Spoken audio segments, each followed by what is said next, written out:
347-326-9741.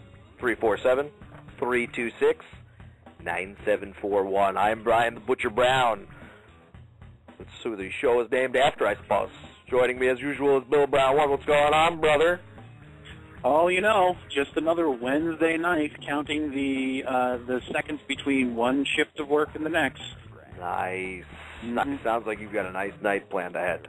And of course, also joining us, as usual, Scott from Modesto, a.k.a. Steve. That's me. What's up, brother? What are you up to? Nothing. Exhausted after working on my day off. Oh, no. That's terrible. That's a crying shame. It is. I thought I got sent over, just happened to go to the food store on my day off. But if you got to work on your day off, that isn't what we call a GIF, my friend. That is no good. I don't mean to interrupt you guys here, but there's some guy named Scott Kimmel was sitting in the room and says, "Thanks for listening to the show. Remember, show moves to 10 p.m. starting next week." How does that work?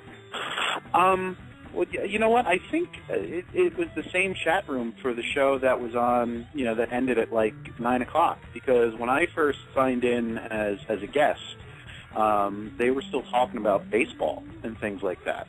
And so, I saw somebody signed in as Roto Radio. I thought it was actually you, and it was not.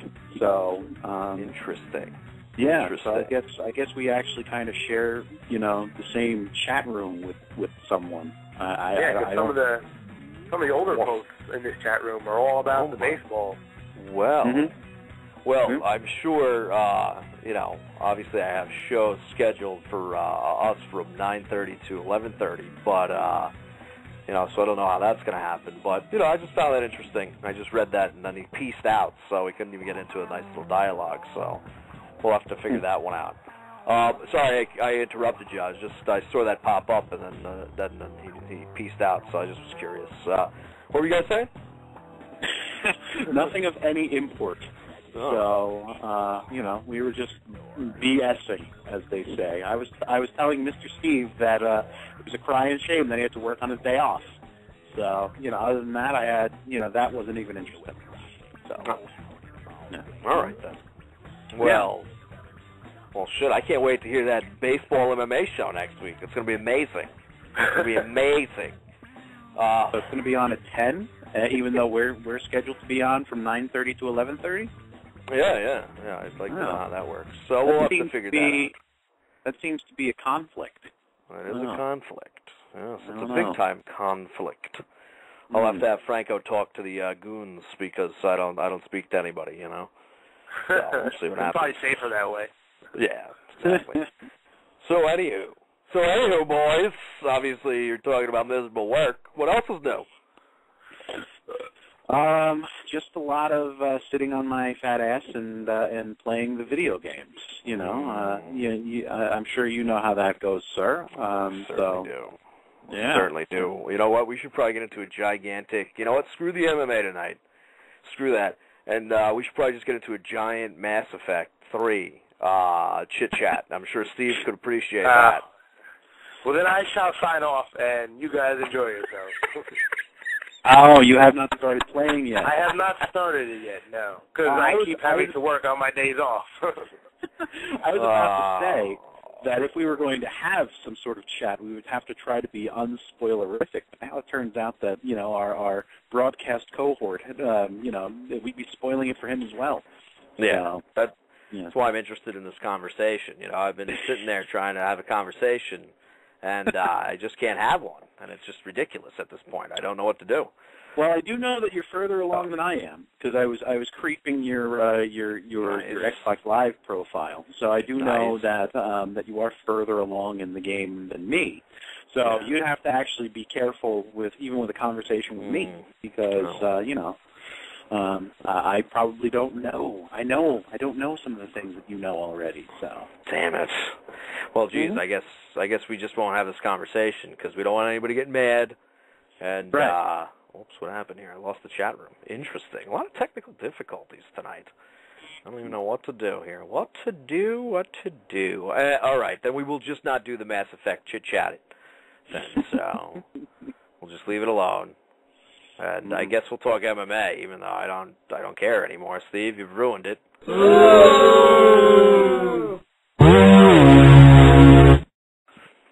We could talk foosball if you want. A lot of interesting moves going on. Foosball. Yeah, Steve, you want to talk about foosball? I know you're a huge Bears fan, and this guy was doing the Super Bowl shuffle the other night, and I just wanted to, throw my water at him when I saw him walk through the doors doing the Super Bowl shuffle.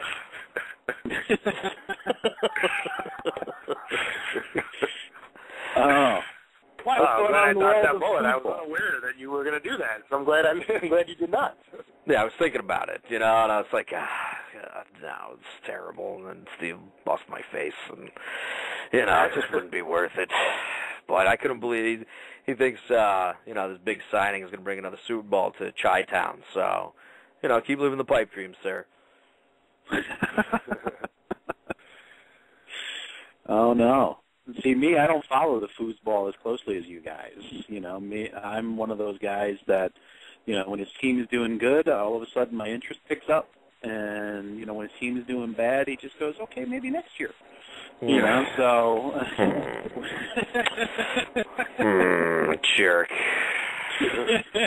That's not the way to do it. I have sat there and I've said for the last 7 years I've been going, Alex Smith's going to do it. He's going to be the dude. I'm telling you, dude. It's all he needs is 7 years.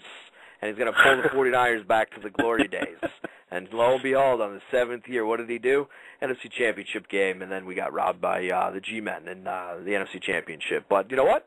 We're going to be back this year. Unfortunately, they signed Randy Moss, so, I'm not so jazzed about that. He's a bit of a, distraction and a poison to a team. But I know Steve's all happy about the Brandon Marshall thing, so why don't you sit there and gloat about it, Steve, and let everybody know just how happy you are. But you got half a quarterback, so it ain't going to matter. It does matter because he was doing fine until he broke his hand.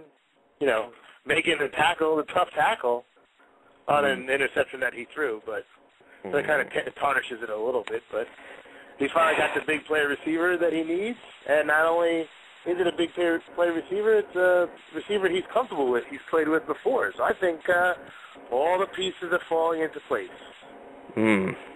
Is it the same Brandon Marshall that was accused of punching some women in the face at a nightclub over this past weekend? That Brandon Marshall? That is the same exact Brandon Marshall. So, you know what? We all know he's got a mean right cross, but, is he going to be able to win football games for the Chicago Bears? I don't know. Yeah, I don't care about his right cross as long as he can catch the ball. Well, that's a good point. That's a good point. But it's not his fault because he hates all women since his wife or his girlfriend stabbed him a couple of years ago. So I mean, you can't really blame the guy for just hating women. So for being a little defensive when it comes. Yeah, exactly. As soon as one gives him the evil eye, he's fucking on the. He's like, oh my God, they're gonna stab me. I gotta defend myself. He's on the defenses as soon as they fucking look him in the eye. So I don't blame him. Doesn't make him a bad person. Absolutely. Yeah. Absolutely. Now, he thought she was that. You know what? That bitch he probably had a knife in her hand too. So you know what?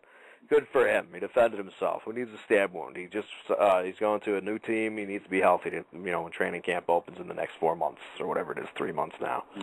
Yeah. So. All right then. No. He's ready. They're just saying now, Peyton Hillis to the Chiefs. Wow. You know what? You know what's weird? Peyton Hillis was traded to the Chiefs in my Madden game this year, so that is odd. Madden does have some sort of hold over pro football, so I'm going to mark that down. All right, enough about this. That's enough about this. We're talking about distractions. Obviously, you've got a big-time distraction going to your football team. I've got a nice distraction of Randy Moss going to the football team I choose to root for. But, there's distractions in MMA as well, guys, like the segue. See how I just fucking segued that in? That's like a professional segue right there. Look at you. Look at you, just directing traffic and moving things along. Thank you. Somebody might think you actually are earning your imaginary paycheck. Well, imaginary? Dude, I'm raised so high off this chair that I'm sitting in because of how thick my wallet is. It's unfucking believable. I'm starting to think I should have started the show with this because it would have upped my energy a little bit because I'm a little tired. I'm not gonna lie. Here, hold on 1 second. It's gonna kick in a second. But I'm hitting this now anyway, just because I'm gonna start talking about it.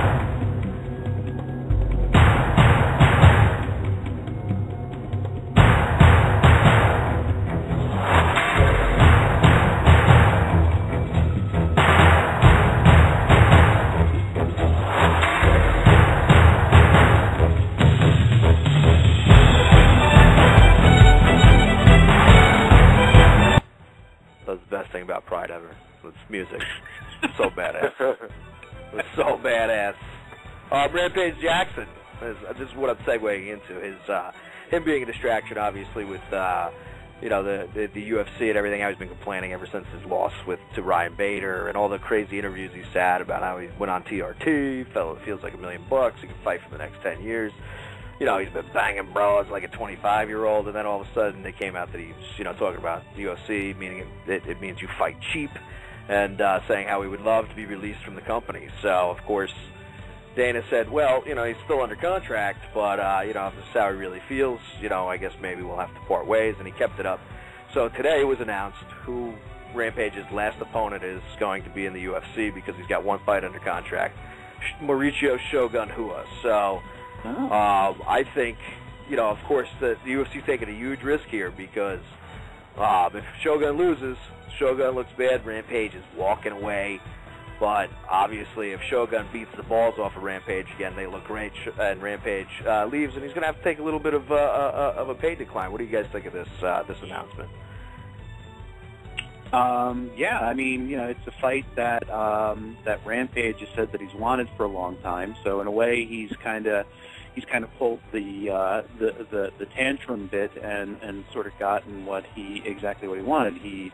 They're agreeing to part ways amicably after he fights Shogun. He gets a chance to avenge the loss from when he lost to Shogun in 2005 in Pride. But again, yeah, I mean, if Shogun wins, then everything's great for the UFC. Rampage leaves. Rampage is going to find out exactly how cheap you fight when you don't work for the UFC, because it's not like you're making boxer money over in Bellator or any of the other smaller promotions. But if Rampage, even if Rampage puts on a war or happens to knock Shogun out, I seriously doubt that Zuffa and the UFC are actually going to let him, walk away without tossing some sort of ridiculous number at him for at least one more fight, because they're not going to let him walk away on his, riding on a win, basically upping his earning potential. They would want to make money off of him after a big win like that. So I think if Rampage actually takes the fight serious and comes in shape, looking to win, and actually manages to win, the UFC will probably, toss some sort of offer at him. But if he loses or if he looks like crap in a decision loss, they'll just say goodbye and let him go. And it's kind of a good thing, because let him, all he's been doing over the last month is running his mouth, he's attacking Rogan, attacking the company. So really kind of good riddance. I mean, who's the guy? The guy hasn't put on any really decent fights in the last couple of years. So good riddance. Yeah, well, I mean, it ain't the first time he's done it, so there is definitely a precedent. So I'm not so sure. I think they might want to let him go, but I don't know. Before I throw it to you, Steve, I think Rampage will take it seriously, and he's going to be fucking juiced out of his mind as much as he was gushing about how great testosterone injections were in that magazine article that he was interviewed in. So, I think, of course he's going to come in with the right levels, but I think through the training camp, Rampage is just going to be sitting there and just injecting testosterone in his ass and training his ass off. What do you think? Yeah, I agree. I mean, they both want this fight, so, Rua, he said he's wanted it, and Rampage, still, you could tell, because when Rashad brought it up during the Ultimate Fighter, you know, he still gets pissed about that loss. So he's still holding a grudge about that loss. Absolutely. So, I mean, you know, he would love to A, you know, knock Show on his ass, and B, again, you know, kind of like throw the middle finger up in there as he's walking out, too, because, you know, so I think he'll actually take this fight seriously. I think he'll train, and he's going to want to look good and stuff, and, you know, like Bill said, you know, the best thing that can happen is if Shogun knocks him out for the UFC, but even a war, like Billy said, you know, it still makes, you know, Rampage look kind of good, and, then they go, crap, you know, we have to make a decision, you know. People will still want to see Rampage fight. So as much as he's been bitching and complaining, we might have to throw him some money because, you know, if he goes somewhere else, he might not make UFC money right away, but if a promotion could, you know, put their entire promotion behind him, maybe they'll get some people watching, somebody like, you know, Bellator or something like that. You know, with Rampage's name, you know, you'll get new fans. So, you know, Zuffa usually doesn't like competition. So they may toss money at him just so he doesn't go anywhere else. Not really because they want him, just kind of like to prevent him from helping out another company. But, well, that's the only way. Yeah, that's the only way that they're going to try to retain him is to try to undercut somebody else because, you know, I do think Rampage could probably make more money than he's making now because he's a huge, huge superstar in Japan. I think he could. I mean, I don't think he's left Japan since they did that show over there. You know, everything I see on him, he's somewhere in Japan, or I know he went somewhere in the Philippines, and then he flew back to Japan for something. He was rapping at some club in Japan. He loves it over there, and they love him. He could walk into Dream, and they would throw just shit piles of money at him because, you know, they would probably sell out an arena and just hand him the gate receipts and say, this is yours just because you're Rampage Jackson. So he probably does have a slight argument there, but the thing is, you know, and that might be perfect for Rampage at this point in his career. He might not have the passion to compete with the top-tier dudes. You know, he might need this change of pace, and he might just want to ride his name and his fame that he's earned for himself to just throw a lot of money in the bank. I do think in places like Japan and stuff like that, he's a huge draw, and he would pull a huge payday. I mean, look at Bob Sapp. I mean, Bob Sapp, you know, he started his career over in Japan, and, you know, they love the guy. The guy is a professional loser. He's allowed to show up. He gets signed to events in advance. He gets paid pretty big paydays. I'm not talking about astronomical because they know what they're getting with Bob Sapp. Unless he gets lucky, he's going to curl up in the fetal position and get pounded out, or possibly pretend to pull a hammy and tap out to that. So, you know, there are places out there that will just throw money at a name and can do it because they know they're going to make their money just because people are going to show up and see these dudes. So I think Rampage can make money. Plus, he's got all those movie deals lined up, you know? All of them. I mean, I don't know how he just continues to not show up on my movie screen other than A-Team, and I don't think I've ever seen, even on late-night cable, Midnight Meat Don't Train. say that. Are you kidding me? Billy, Vinnie Jones is in Midnight Meat Train. That alone, and then you fucking throw on top of that Rampage Jackson. Come on. Yes. And what happens to Rampage Jackson? Is he? I forget. Is Rampage the star of Midnight Meat Train? No. He's. I'm gonna give you a sum up of his duties on Midnight Meat Train. Random guy on train. Random guy on train. That what happens to him? He dies. Okay. He's the only one who gives Vinnie Jones a good fight, though. Oh, okay. He's Rampage Jackson. Mm-hmm. Does this fight last more than a minute? No. Okay, then. So guess what? Rampage, he must seriously be just fending off the Hollywood types with a stick, because I mean, it's like I believe it was Mikey Dolan who said it on Monday. You know, the only other role that Rampage Jackson possibly has a shot at is if they decide to remake the Rocky series, and he's got to wait until part 3. So, you know, because that's true.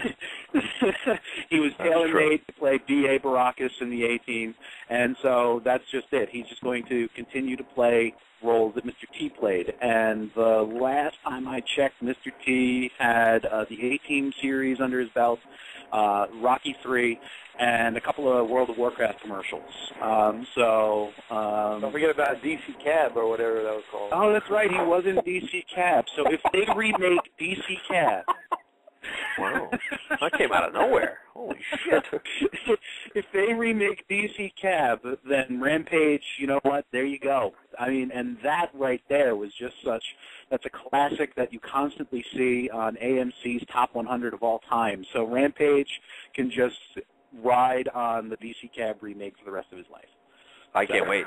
See, now I didn't even think of it, and I am stoked, and I am totally in line for DC, whatever. I've never seen it.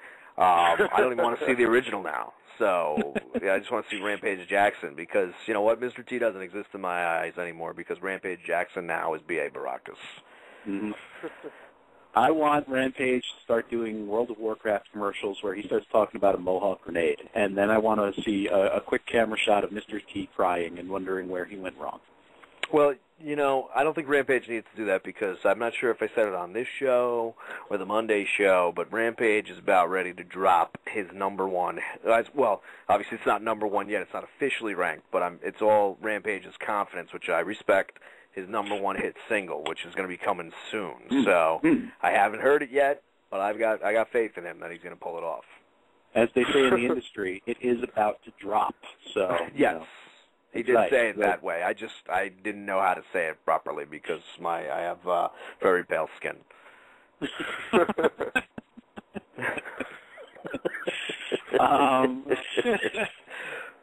No, I mean, and maybe that's maybe what you guys are saying is right. You know, hopefully Rampage, either he goes out with a win or he goes out with a loss, and they just hand him a boatload of money over in Japan, and he can just stay there and sire a bunch of Japanese babies. I can't wait.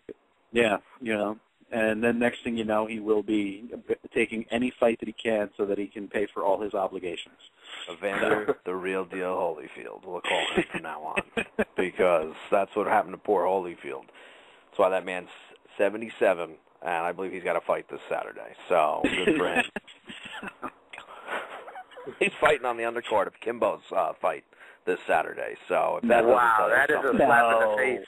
No, he's not. That's a slap in the face. The former world champion is fighting on the undercard of Kimbo's. I lied. I was lying. I'm a goddamn liar. I'm sorry. Right. I didn't mean it. I just figured it would be a nice little thing to say, and just to try to rub it in Holyfield's face. But he'll never hear this. So. Wow. I actually was a little upset about that for a second. I don't even like boxing anymore, but I used to like boxing, and I used to like Holyfield. Yeah. That's a gut shot for Holyfield, for anybody who I even hurt myself by saying that one, so don't feel bad, Steve. I fucking reamed everybody out because obviously we got 1 million people listening, so there's a lot of Holyfield fans, and I seen, at least 500,000 sign out, but they already signed back in because they cannot resist hearing what we're going to say next, obviously. So let me hit this again. Oh, wait, that's right, I forgot there's a build-up to it. So just, that was poorly timed. Whoops. Sorry about that. That was a little poorly timed on my behalf. No, I was going to use the music to segue into another former Pride fighter, one Fedor Emelianenko. He's been quoted recently as saying that he is going to need to fight in the UFC if he is going to be fighting any sort of top-level competition.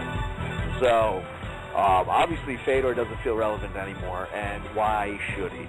Although he did most recently, in one of his most recent fights, cripple a very young man's career. The guy will never fight again because I believe he gave him an embolism. So, congratulations to you, Fedor. Yes, geez. I think everyone's starting to fall apart, that whole management crowd that's been around and shit. I know they're the Russian mob, so they'll truly never go away, and they will always be watching Fedor wherever he goes. But I assume they want some of that UFC money, so I believe there's a chance here. We might see Fedor in the UFC octagon. You boys excited about this? Not really, to be honest. I mean, the mystique of Fedor is gone. Wait a second. Hold on a second. Listen to this. See if it... Does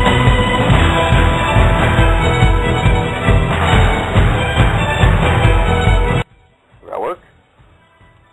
I'm gonna go with Steve and say not especially. Yeah, I don't give a shit either. No, definitely not feeling Fedor. It's not. He's really kind of never been my thing. Yeah, sure. When he was going on the on that tear where he was basically killing everyone, and it seemed like he was unbeatable. I was interested in seeing him fight then, and then then he got knocked the fuck out.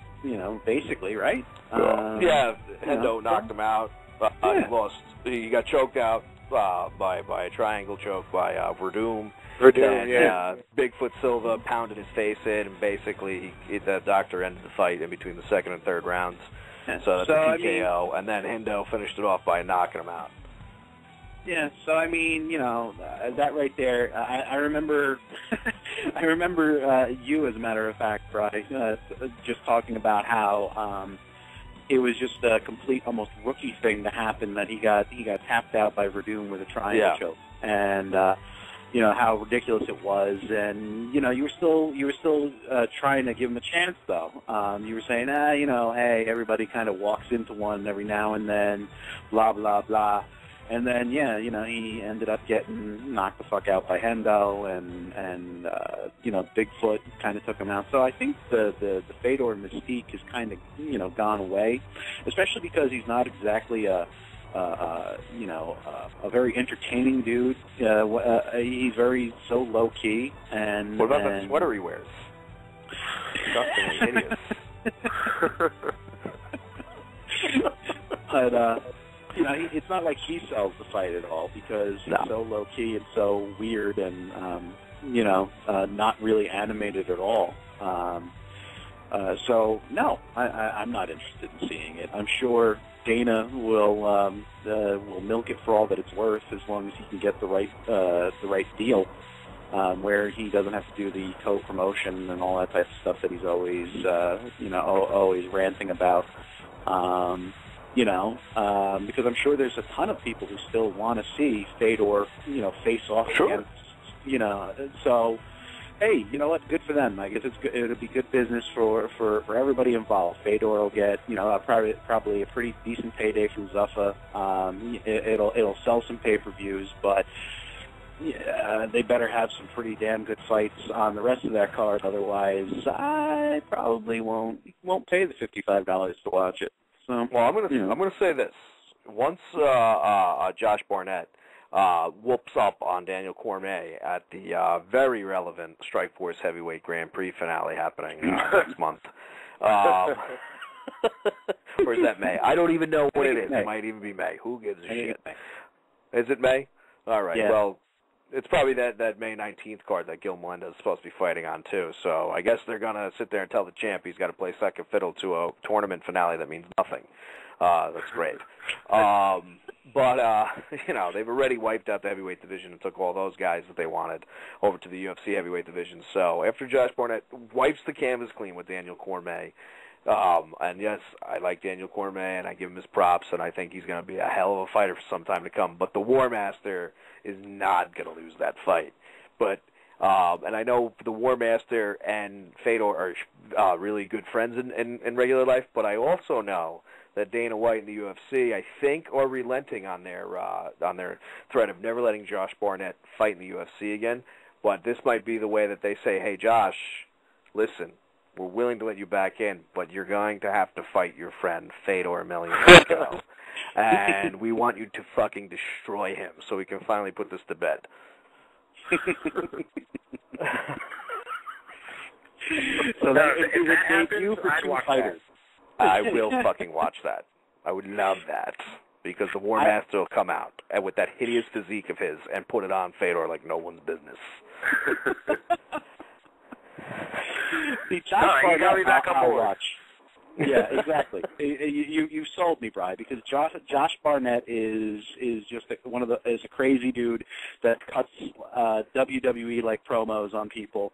You know, I think the only other person who's about as entertaining promo wise is maybe Chael Sonnen.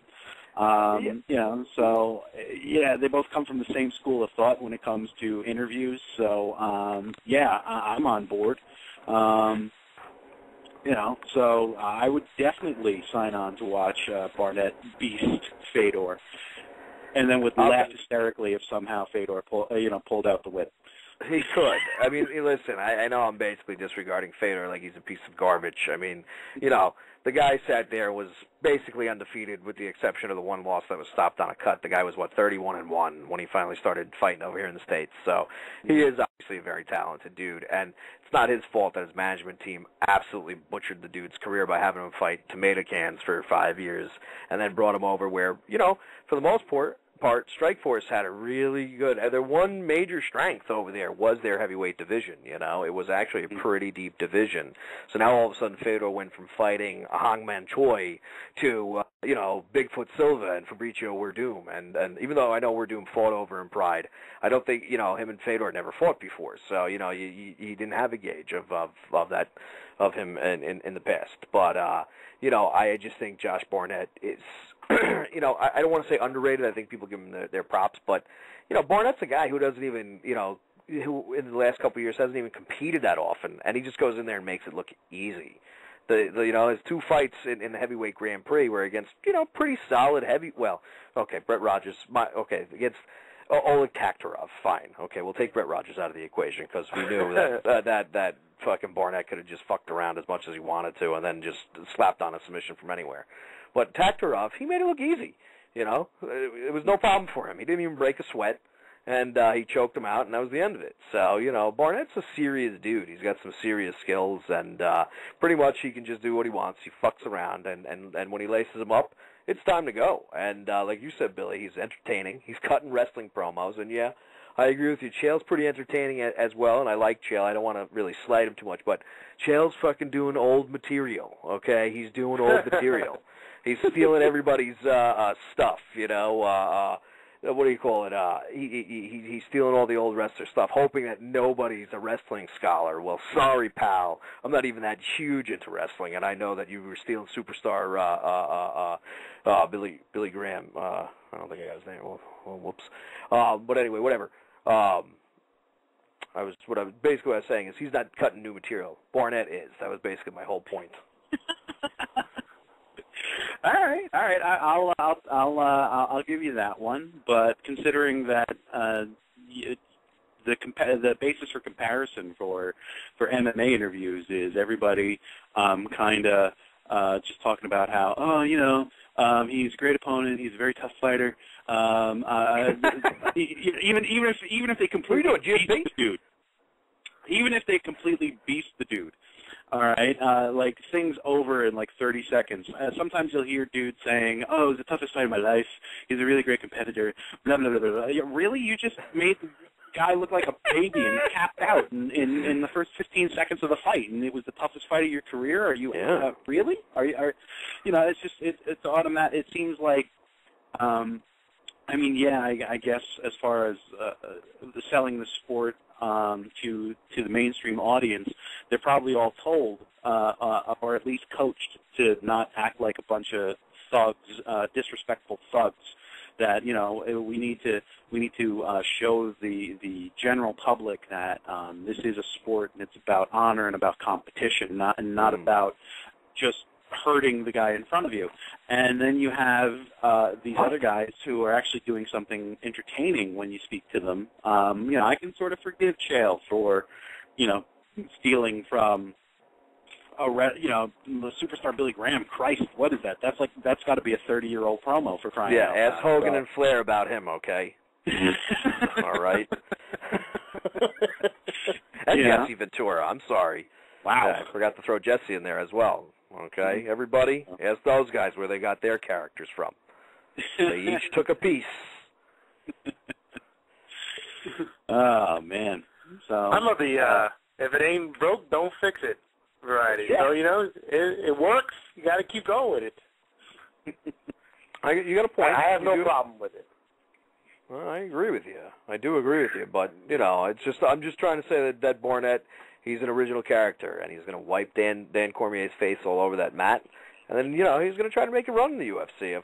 I don't know if he's got a legitimate shot against some of the better guys, but why wouldn't he?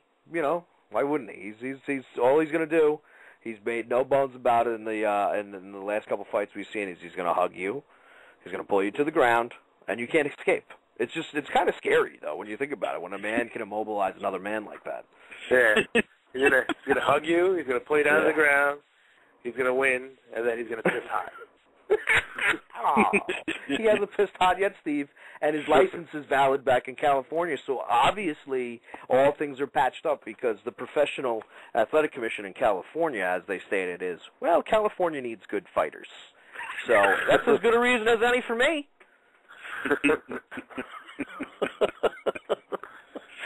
Of course, he has to undergo. What's that? All's forgiven. Who cares if he was using performance-enhancing drugs? You know what? Exactly. We need some good fighters.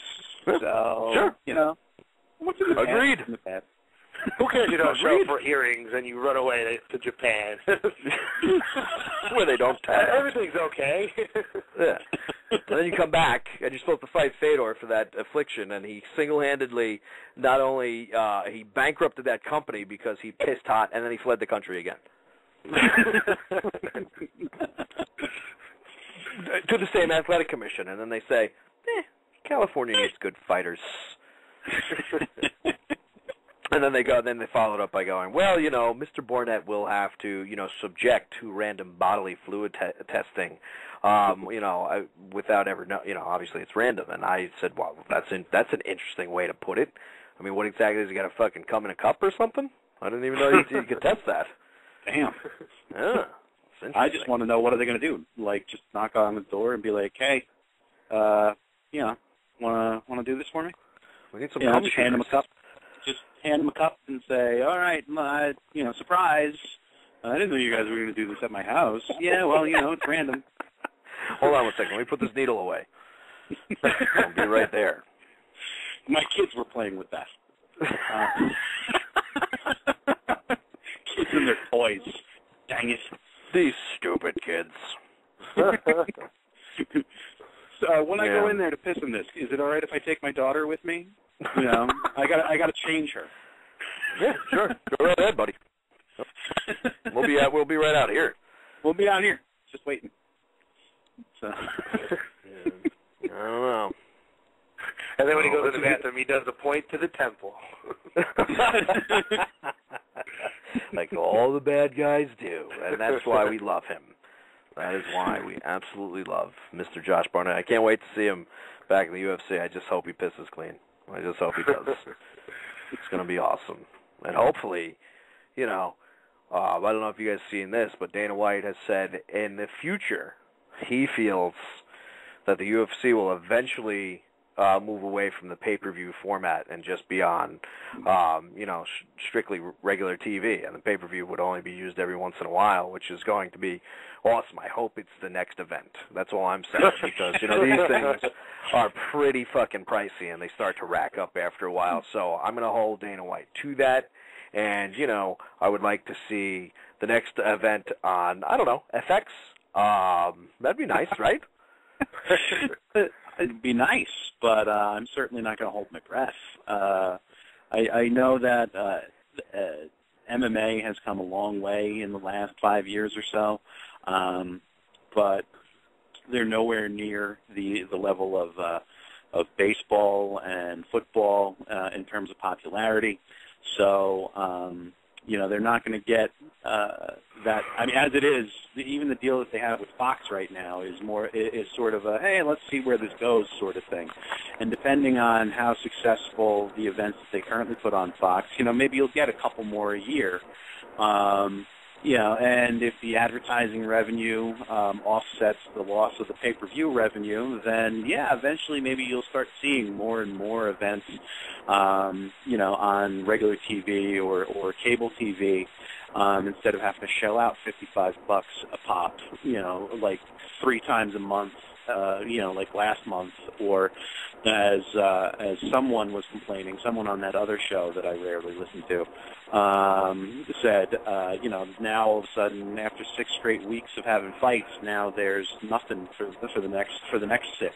So, but still, there was there was 2 pay-per-views last month and like 2 free events. So, right there, that's a nice 100 spot right there for the pay-per-views just in one household. So it would be nice to see the switch over to free TV or relatively free TV. But it's not going to happen anytime soon.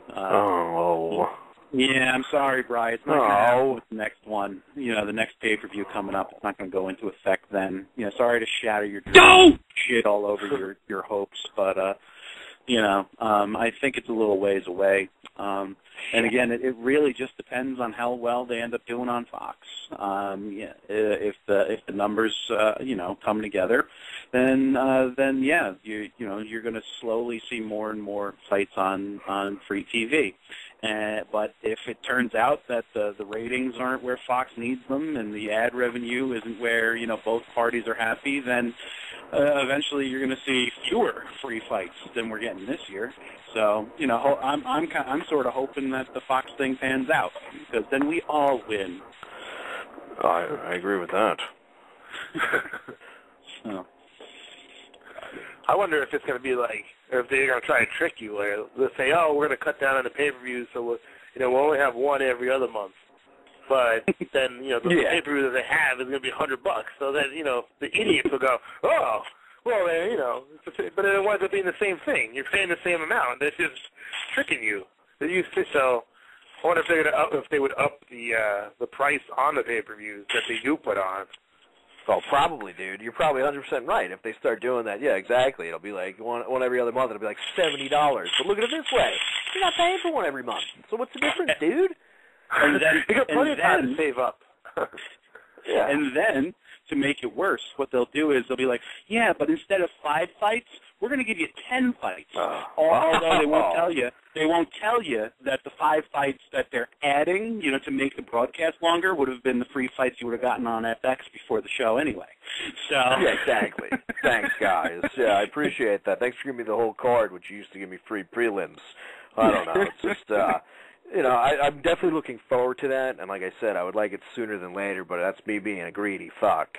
And I guess a little bit selfish because, they have done a lot of great things for MMA. But as we all know, one of the things that I half and half I agree and disagree with their whole thing is, of course, they're against piracy. They really hate the live feeds that you can really search the internet. It's tough to find a lot of times, especially a good one. Who would use one of those?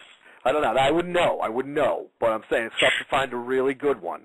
So, but I understand their anti-piracy act, but when the SOPA and Pitbull Bills were out there, they were in support of them, which really kind of fucking let me down because that shit really encroaches on people's rights. But I don't want to get into a political conversation. But this news popped out today that Zuffa was finally successful in taking down one of these sites called greenfeeds.com, and per the court, they were able to seize all the records, meaning that they found anybody who had registered for an account on this, and they claim that they're also going to try to go after the individuals who registered their name to the account, which I think is fucking ridiculous, okay?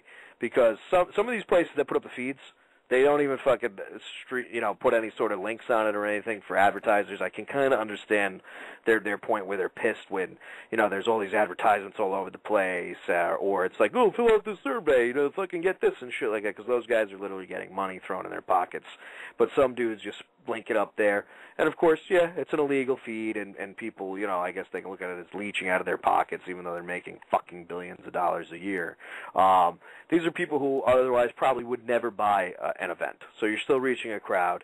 Their business model in a lot of other countries, including England, Brazil, Mexico, just about anywhere else but us, where we're the really the people who built the company for them, get this stuff for free on their ESPN or their Fox affiliates. The last pay-per-view in Mexico was on for free, just on the FX affiliate, on the Fox affiliate in Mexico. So I understand they're trying to infiltrate these other areas, but a lot of the people using the feeds are either people who would never buy an event anyway because it's not really something that they're hardcore into, or sometimes it's, for some of the more obscure cards that don't have title fights, people who do buy the majority of the cards a year might, not me, might go and look for a free feed. So I don't know. I know I'm rambling on here and sort of pontificating. Of course, I want to get your feelings on it. So Billy, what do you think of this news?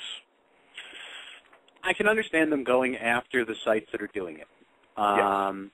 Because those are the people that are actually infringing upon their intellectual property. If you wanna get all technical, especially the ones like you said, the ones that are profiting off of it, the ones that are running ads. But again, I mean, it's such a gray area even in that, because a lot of times the people who are putting up the feed are not the ones that are getting the ad revenue. It's whoever, right. Owns the web space.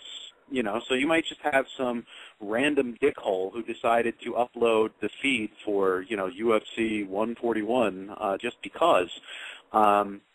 But he doesn't own the site. He's not actually getting the ad revenue. He's just, a user, a registered user. And he's not making money off of it. He's just providing the feed for other people who, again, they're not looking to pay to watch it. And then you also run into the problem of, well, if the people who aren't profiting off of it aren't the ones that are running it, can you actually prosecute them? It's really kind of rough. Just in general, it's sort of just a complete mess. But to actually go after the users, I think is just completely ridiculous. I know that that's actually something back when Napster was the big hot button thing for the music industry, where they started saying that they were going to go after the people who are actually downloading the music, instead of just shutting down and prosecuting the sites that were providing the MP3s for free and whatnot. And I don't really think it ever ends up working. I think like every now and then, they might find somebody who, displayed some sort of extreme amount of violations. Like you might find one user who downloaded 85 million songs, but maybe he was running his own site to, redistribute them or something like that. So, just sharing, Billy.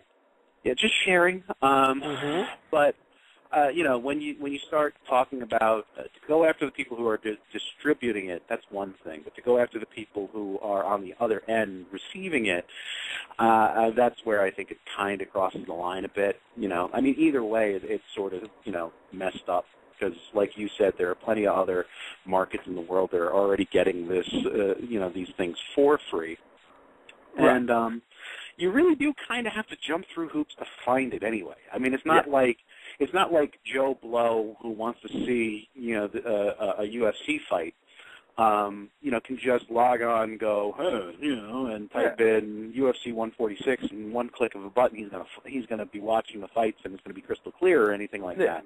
You do have, it takes a lot of searching. And quite frankly, I mean, with the way that my head works and my my ADD would kick in, and I wouldn't be able to make it through the first 5 hoops, because it's just not, it's not worth the time.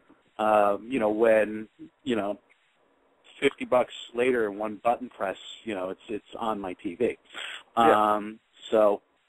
So I don't know. I don't really think it's worth it to go after the people who are actually watching it. You want to go ahead and try and shut down the distribution process, that's fine. But, you go after the people who are actually infringing on your intellectual property. Don't go after the people who, just happen to find it. Exactly. But like you're saying, dude, you got to jump through so many fucking hoops. It's ridiculous. I mean, a lot of the times, if you are searching for it, not that I would know, 90% of the links you go to are horseshit. It's all spyware. It's fucking, or they're dead links. They're saying one thing and they're just trying to show you some fucking titties, or they want you to buy the fleshlight when you get to the end of it. Which is fine. It's not a bad product. It's just fucking. It's just.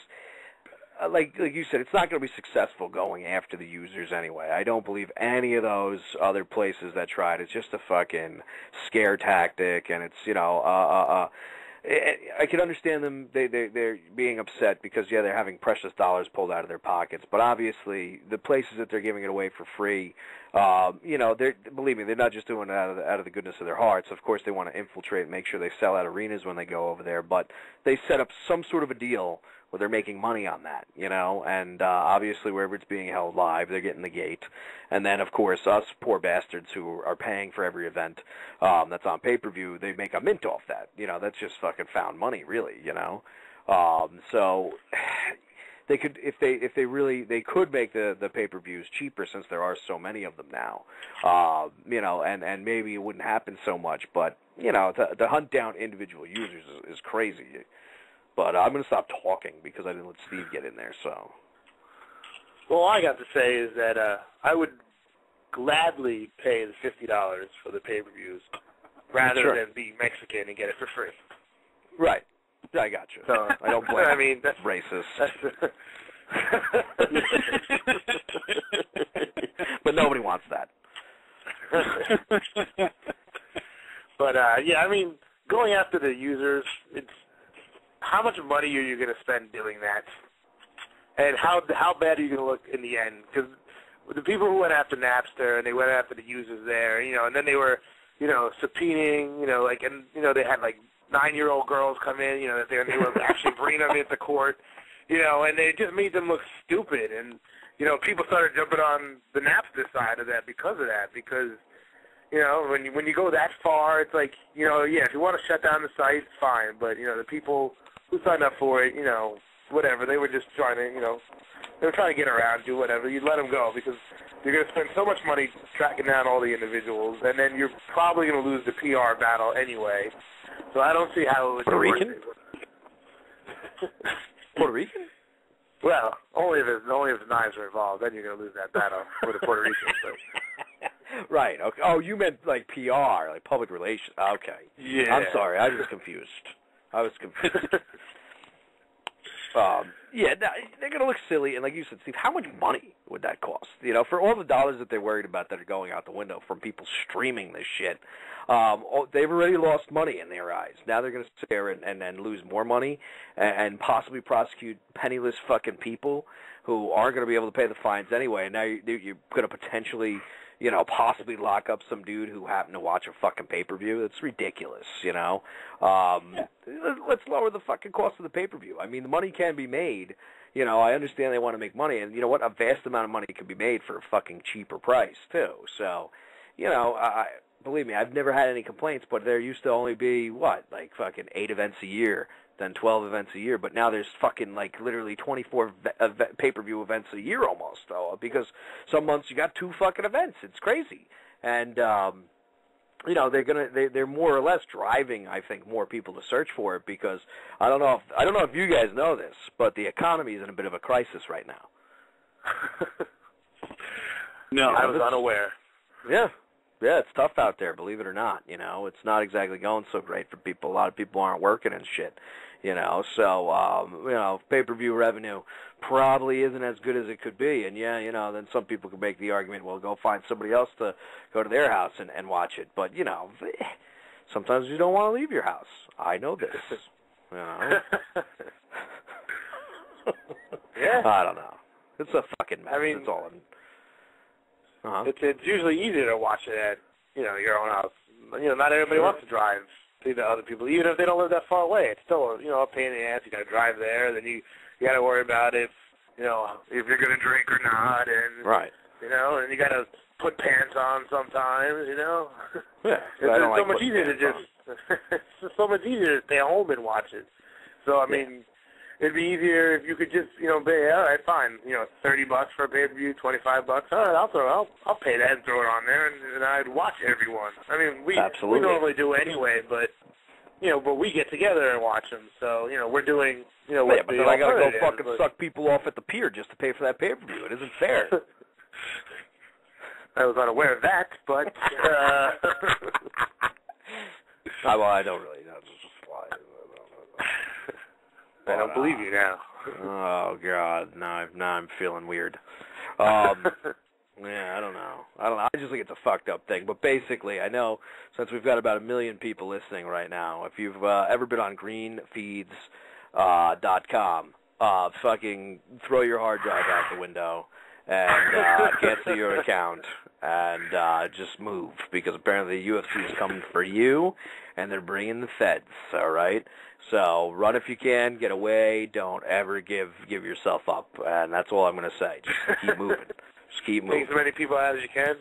Absolutely. I mean, this is a ridiculous thing. So, you know, turnabout's fair play, I suppose. But, you know, I guess it's almost an hour up, so I guess we should go and maybe take a break and stuff and regroup. So, everybody, we'll be back in, I don't know, 2 minutes, 3 minutes, I don't know, maybe 20 minutes. It's a surprise. It's a surprise. Hold on 1 second. It takes a while to kick it. I keep forgetting the timing on this. I should have had this already geared up already. There we go. All right. A new era has dawned in blogging. Log on to thexlog.com and experience new standards and quality in commentary and analysis. Powered by RotoExperts.com, thexlog.com brings together the top expert bloggers with all the very best the Internet has to offer. You don't have to search for the most compelling and entertaining posts and writers anymore. They will be at your one central hub for high quality. So join us as a new revolution begins in sports and entertainment, only at thexlog.com. That's THEXLOG.com. Boss off creates, it's the Butcher Block, 347-326-9741. Our call number is 347-326-9741.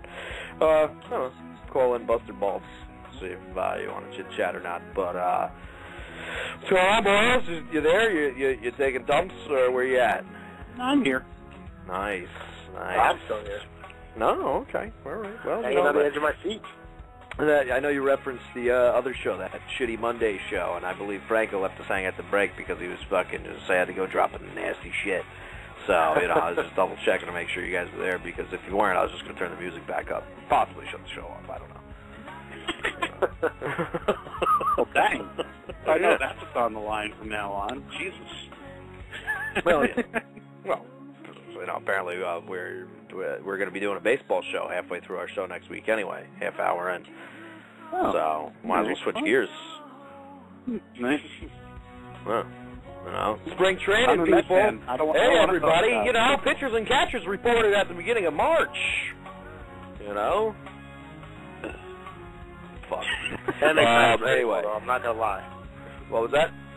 So I am excited for baseball. I'm not gonna lie.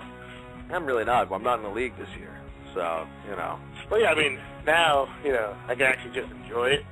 Yeah, that's true. Instead of trying to, you know, watch for other players, and, you know, watch the injury report, seeing how our team got fucked again. Yeah, that's true. It's a good point.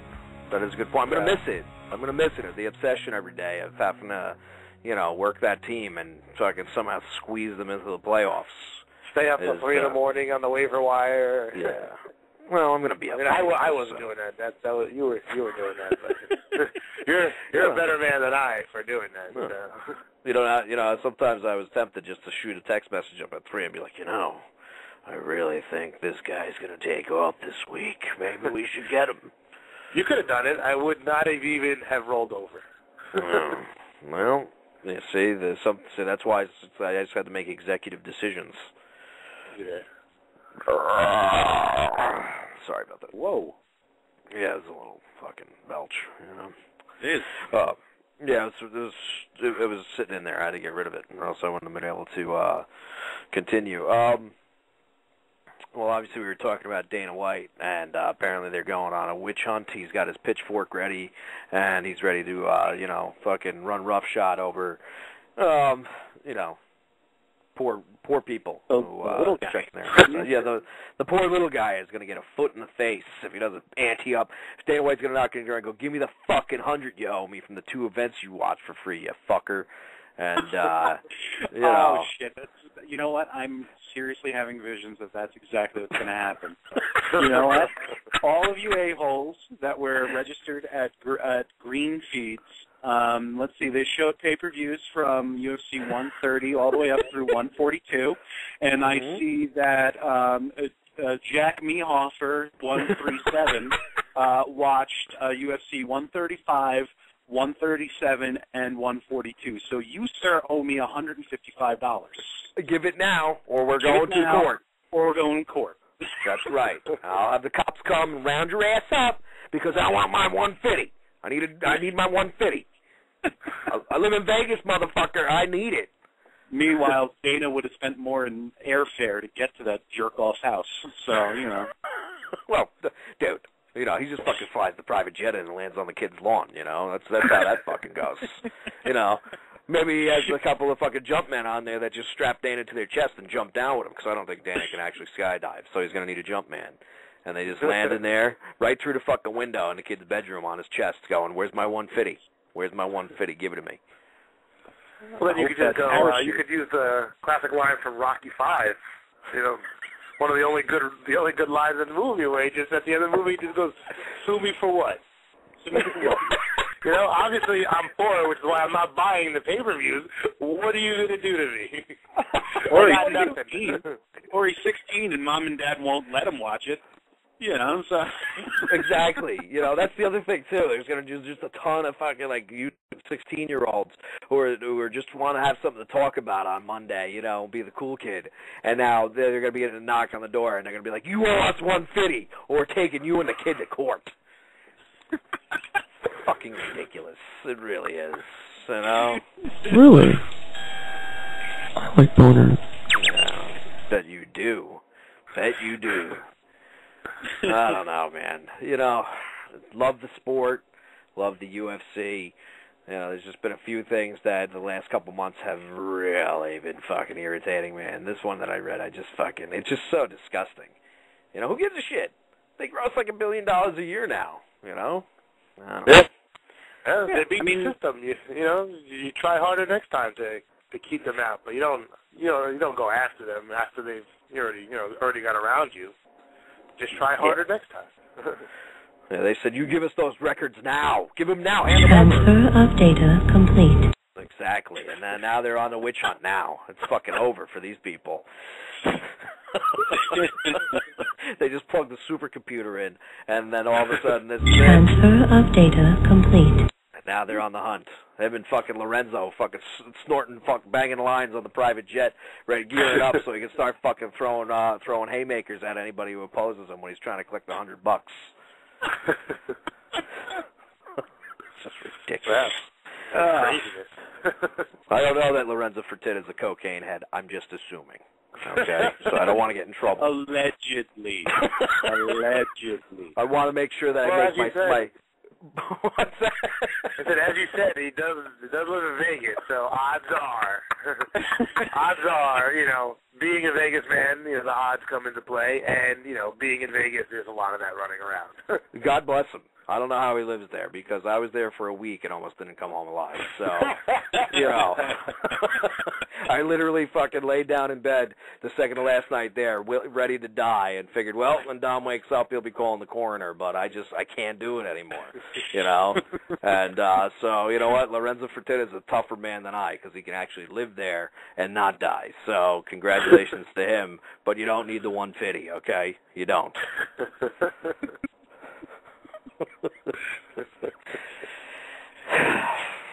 Well, anyway. Yeah. They make what on the big shows? They make around 500,000 pay-per-view buys. On the not so big shows, they make about 250,000 pay-per-view buys. Are they really losing that much revenue? No, absolutely not. Whatever. That's fine. Whatever. And And I didn't even think of that, and you brought it up, so I'm going to bring it up again. The whole thing of the 16-year-olds. It's a way for them to watch it because, like you said, either mommy and daddy, either A, don't want them watching it at all because it's too violent and we got to be pussies, okay? Or they just don't want to spend the cash, which is understandable, as we discussed. I don't know if you guys remember, there's a financial crisis going on in this country, so maybe mom and dad can't shell out. What's that? Things are tough. Times are tough. Exactly. Gotta tighten that belt. But how about we look at the broader picture, Zufa? These 16-year-olds that might be illegally downloading it eventually are going to have jobs and probably be paying for your event, but by that time maybe it'll be free on Fox too. So guess what? We're still the ones who are screwed in this deal. Or if you think even bigger picture, maybe they watch it, they like it, and maybe they start going to like a jit school or something like that, and you might have the next Ultimate Fighter on your hands because he watched it, when he was 15. But instead, you just threw him in jail, so he'll never get that fighter now. Well, maybe you will, though, as he's getting punked out, being passed around like fucking meat. He'll come out of there tougher than anybody. Come out with some sweet fats. Yeah, exactly. Fucking badass. Going back to the little thing that I said before, I just, all of a sudden now I'm hoping I signed up on greenfeeds.com somewhere in my life because I would love to see Dana White and Lorenzo Fertitta parachuting out in the front of the yard just to knock on the door for $50.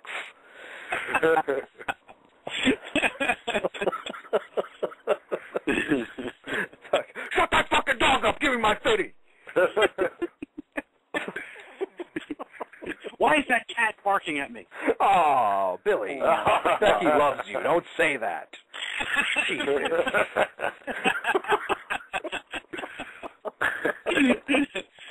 Oh, now feelings are hurt. We can't regroup from this now. It's terrible. Oh. All right. I don't know. One of us is in deep trouble. That's right. Yeah, one of us everybody who signed up for Green Feeds.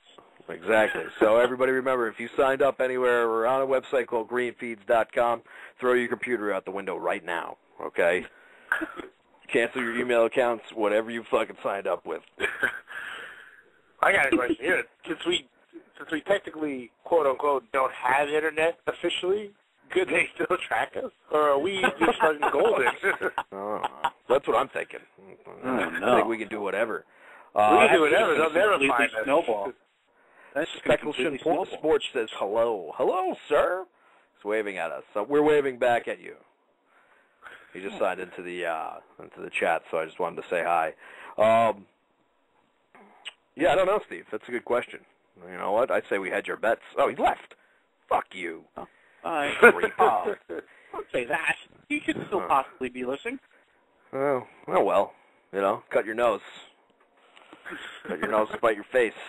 All right, I guess we'll get back on track with some MMA news because, as we know, I'm going to get thrown off of here in probably a couple of minutes, and then we have a horde out at the end. So I guess we'll get back on track here. But hopefully Dana's taking parachute lessons because I'm dying for that shit. Did you boys see, obviously UFC 146, we were seeing how all these fucking heavyweights and everything were getting lined up on that card. And obviously it's going to have the title fight, Dos Santos, Alistair Overeem. Unfortunately, poor Big Country Roy Nelson is being lined up with Bigfoot Silva. And I'm pulling for him to win, but it's going to be a tough one. Frank Mir, Cain Velasquez. But the most recent, and Verdum is, I forget who Verdum's fighting. Or actually, no, Verdum's on a different card. There's another heavyweight fight on that card that I can't remember, but it's, the last... let's see. We've got hold on. Junior Dos Santos versus Overeem, Velasquez versus Mir, Silva versus Nelson, and Gabriel Gonzaga versus Shane Del Rosario. Nice. Well, that's not exactly that exciting. The exciting news that came out today, that was the other one I was thinking about, Billy, because they rounded it out.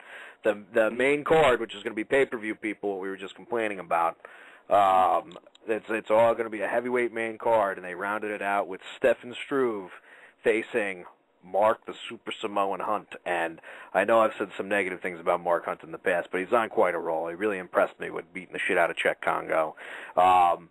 got to give the guy his props. He had it tough early in his career. He decided, you know what, I was a great kickboxer. I'll fight the toughest dudes in the world. Didn't work out for him because he wasn't an MMA fighter yet. So maybe there is some fight left in this dog. Of course, he's going up against my boy, so I'm going to be pulling for Stefan Struve here. But I think that's going to be a hell of a fight. And what do you think of this card? It's all just fucking ginormous dudes. I mean, I don't know if I should say this, but how's that cage going to hold all that weight, boys? They're going to have to reinforce that cage. give me those ribs, you. Yeah, that's right. Yeah, there's a lot of meat on this card. I mean, there's a lot of big boys. I mean, the undercard, has some smaller dudes, but everything on the main card is a heavyweight fight. So, I don't know. I guess Memorial Day is just, is all about the heavyweights as far as UFC is concerned. So, I don't know. I'm kind of jazzed for it. I mean, just the fights that we talked about last week. The 3 fights that we talked about last week before they announced the Gonzaga Rosario fight and Mark Hunt and Struve. Struve is so dreamy, isn't he, boys? 6'11", all just pure dreaming about. That's a kiss of death for Struve. What you do here? What you do, Bri? The other sister's going to take out the skyscraper. Poor guy. No, I mean, this is definitely a card that, that I want to see. It's one that, I wouldn't be going over to green feeds. Not that I've ever done anything like that. Don't do it. They will fucking kick your door in and shoot your dog and then take you to jail. Like on Chappelle's show. A card like this, yeah, I definitely would have no problem, paying money for it, because it's just even the couple fights that they're talking about on the undercard, I'm interested in seeing. Nothing ridiculous, but just the main card, the Dos Santos Overeem fight. I think is going to be a great fight. I want to see Frank Mir take home one of Kane's legs. Could happen. I would love to see Roy somehow survive against Silva, but unfortunately, I don't know how likely that is to happen. And I don't know. I mean, Mark Hunt's been on a tear, and as much as I know how much love you have for the skyscrape, what gave it away? I'm kind of.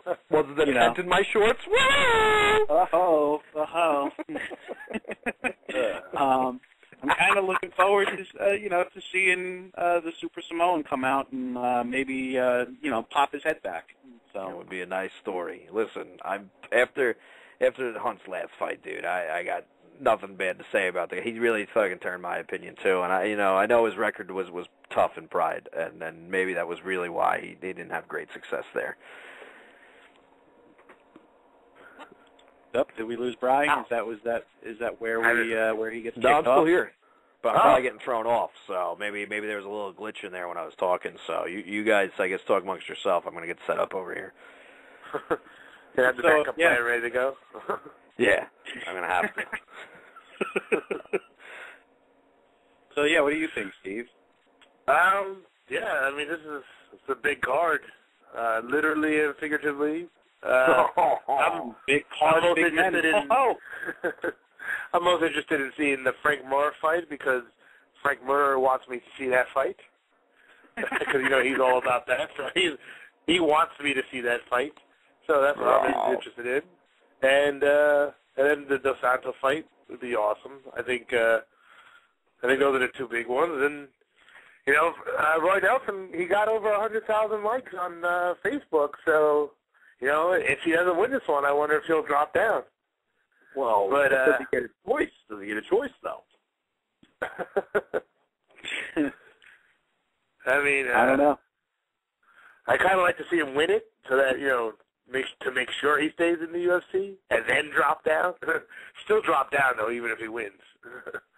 Because I think it'd be better for him. But, I mean, it's a stacked card. I haven't seen the undercard yet, so I don't know what fights are on there. But yeah, I mean, this is definitely one of the pay-per-views that are worth getting.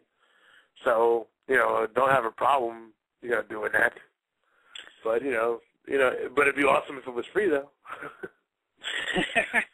It would be if it was on Fox. It would be awesome if it was like on FX or something, but it's definitely one of the ones that have a lot of good fights on it. So most people probably won't shy away from ordering it.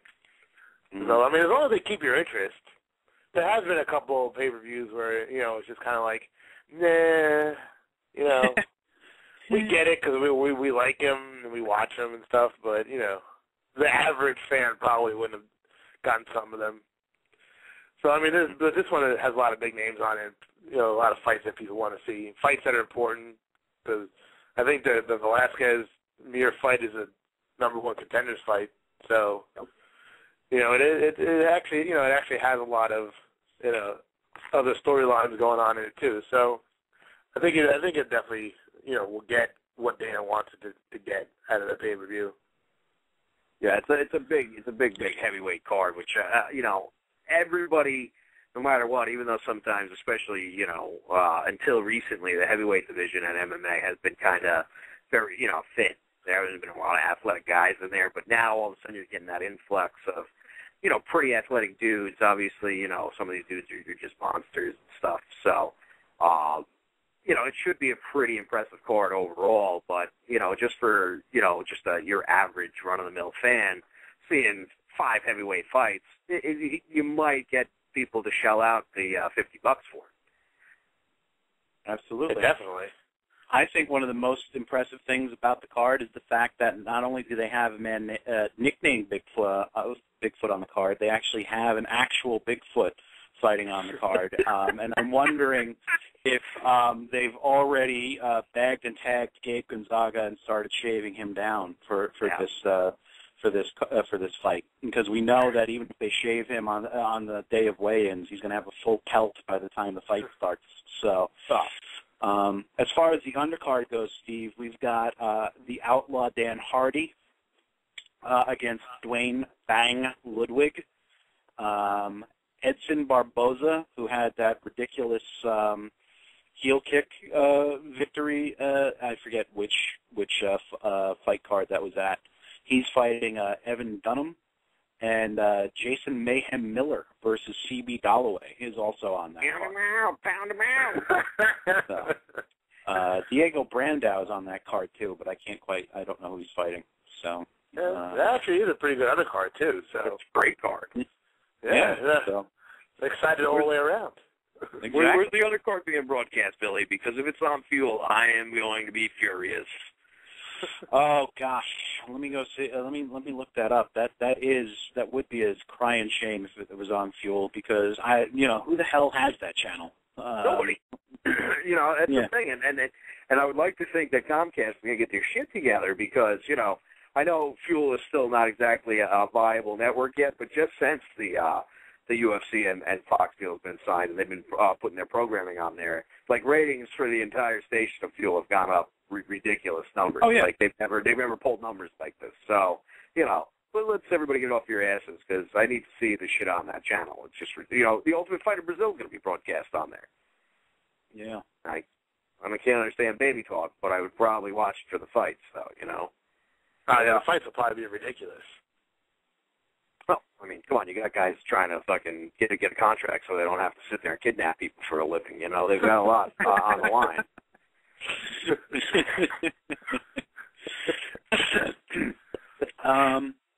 I can't find it yet. Let's see. They might not actually schedule it. Yeah, I don't think that's set up yet, to be honest with you, because I'm not even.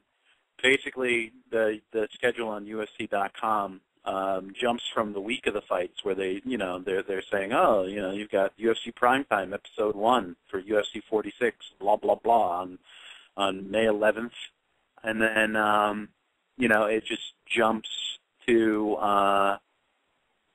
the Friday before, but it doesn't tell you where to watch the actual pay-per-view. It jumps right to July 6th after May 25th. So, all right. Yeah. So, I don't really know where they're going to show those. It should be FX, I would think, for a major pay-per-view. I can't see. I think the way they were working, it was like there's live fights on FX, and Fuel would get the undercard. So hopefully they don't fuck us, because that undercard is sick. And, nothing that I want to see more than if Dan Hardy's going to go out on a shield and get fired from the company, or beat Dwayne Bang Ludwig and, get himself another fight in the UFC. Because as much as I love the guy, we can't go 5 in a row, can we? You can't go 5 in a row and still have a job. I mean, that's fucking ridiculous, right? You would think so, man. It depends on the fight, I think. That's true, too. He said it depends on the fight. So, well, yeah, I guess. But I don't know. I know Dwayne Bang is going to stand there. So, it's a tailor-made fight for Dan Hardy to sack up and get the job done, because even though Dwayne Bang is no pushover, it's still, that's what he's going to want. He wants somebody standing in front of him, and Dwayne will oblige. But, a little secret, though, Dwayne can roll on the ground. Can Dan? No.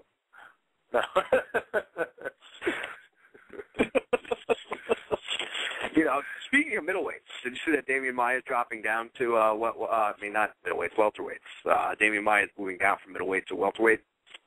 Obviously, I did see something about that.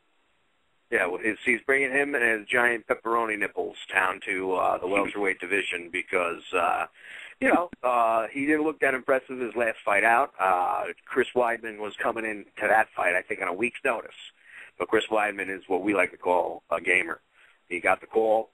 Damian Maia is a big name in the middleweight division. He stepped in on a week's notice, made the weight cut, he was way out of overweight. So that made the weight cut in like a week and a half. Damian Maia looked like the guy who gassed out way worse than a guy who had short notice to lose a bunch of weight. So I guess Damian Maia is moving down there, which he should be a really big welterweight, and he has shown improved hands over time. We all know he's a jiu-jitsu ace. So what do you think his chances are moving down to the welterweight division?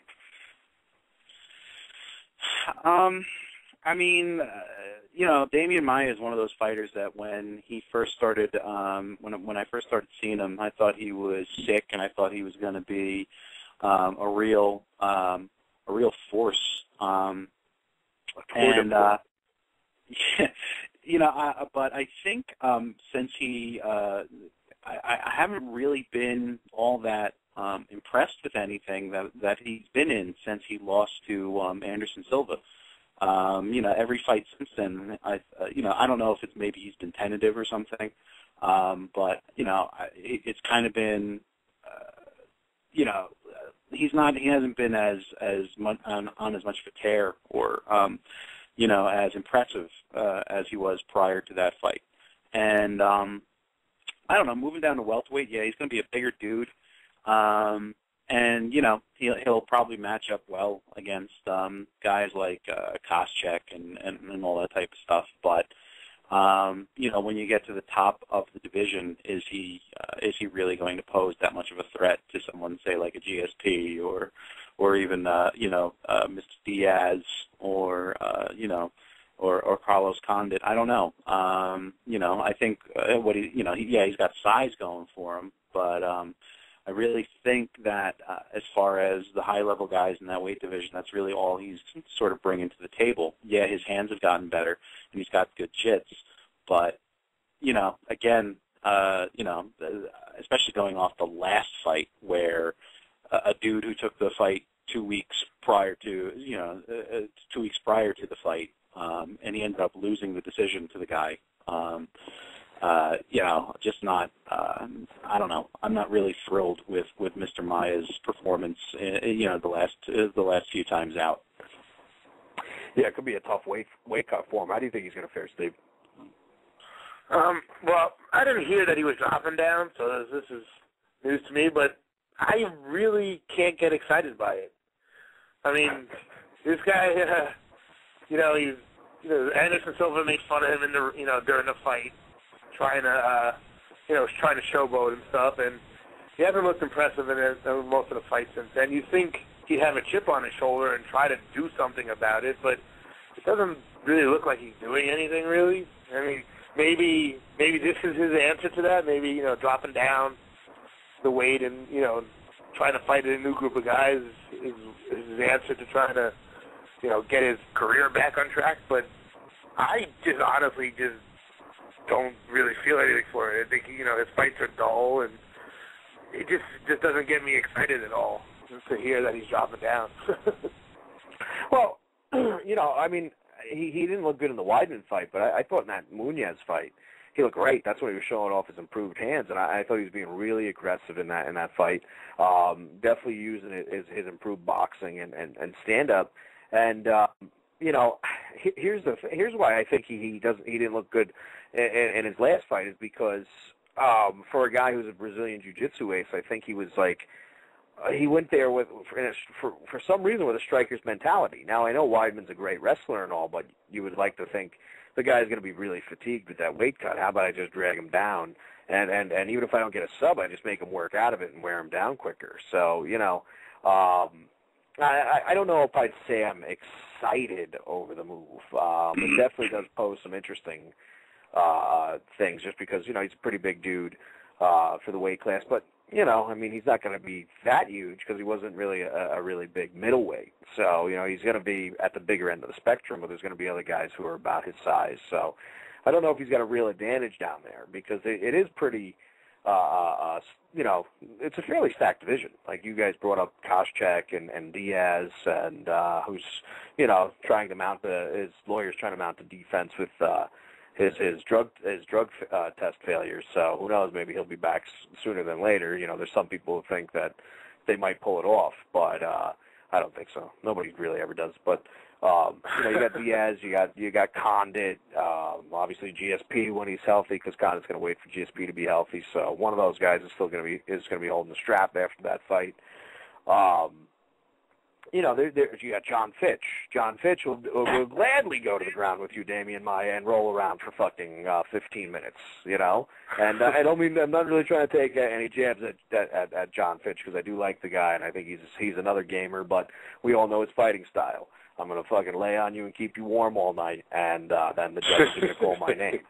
Okay, so, and he's tough to knock out. Only one guy's done it, and that was Johnny Hendricks, his last fight out, which was just fucking, I didn't see that coming. That was an atom bomb thrown in my face. It was very amazing just because it has never been done before. So I don't think Maia's going to be able to knock him out. So it's a tough division. I think he's kind of taking a step into some deeper waters, to be quite honest. I don't think, as great as Anderson Silva is, I'm not trying to take anything away from him. I just don't think the middleweight division's as stacked as the welterweight division. Let me qualify something here. All right. Okay. His first 5 fights in the UFC. Okay. Mm-hmm. Let's see. He's got round 1 submission. Round 2 submission, round 3 submission, round 1 submission, round 1 submission. Looks like what I want to do in submissions. Okay. Then he lost against Nate Marquardt. Okay, TKO. All right. Then he fought one of your boys, Dan Miller. But from there, we've got decision. All of his wins, and actually every fight that he's been in since he subbed Chael Sonnen back at UFC 95. Okay? That's a long time ago. Right. all of his fights since then have gone to the cards. Every single one of them. So, like I said, back when we first started seeing this dude, back 5 years or more ago, he was a house of fire, and he was just finishing dudes early, and then he got knocked out in the first round by Nate the Great, and then every fight since then has gone to the cards. So again, maybe it was a step up the competition, even in that weight class, but maybe and again, like you said, dropping down into the welterweight division, that's a pretty stacked division. Yeah, you got GSP if he ever gets his get heels up, that makes them all look silly nicely. Essentially. But the rest of the guys that are toward the top of that division are all really, really good fighters, and so now he's dropping down to jump into that pool when he can't he can't knock anybody out. I mean, since the Silva fight, he's fought, let's see, Mario Miranda, who I don't even know who the hell that is. That was a decision victory. Kendall Grove, decision victory. Lost the decision to Mark Munoz, won the decision against Jorge Santiago, and then, lost the decision against Chris Weidman. So, not really, again, like I said, not really knowing what he's thinking.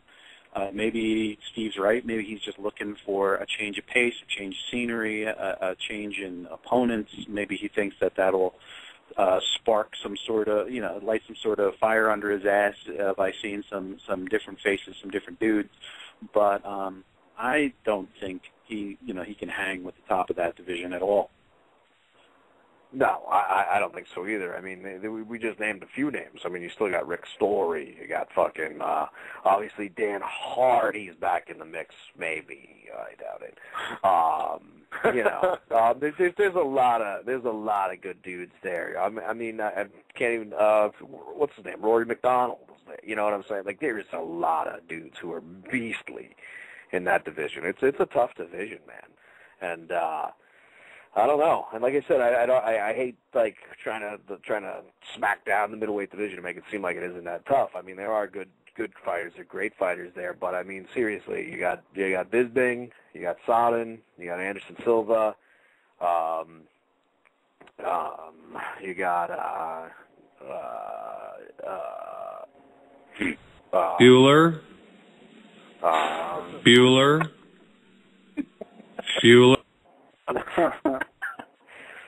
I mean, there's other dudes. I'm just fucking around. But, it's just not as stacked is my point.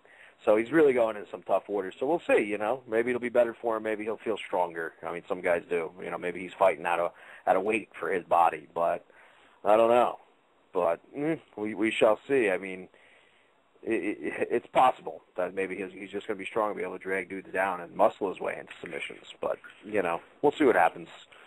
Another guy switching weight classes, I believe he confirmed it. I'm not 100% sure because I forgot to check, but I could have sworn I saw a confirmation on it. It was just a rumor originally. Anthony Showtime Pettis is moving down to 145. So I'm not going to check facts here. I'm just going to throw it out there and say you've heard it here first. I did see something about that on Twitter. Okay. I don't remember who tweeted it, so I don't know how reliable it is. But I did see something about that today, about him dropping down to 145. Yeah, so I definitely saw it, but I could have sworn it's floating around out there.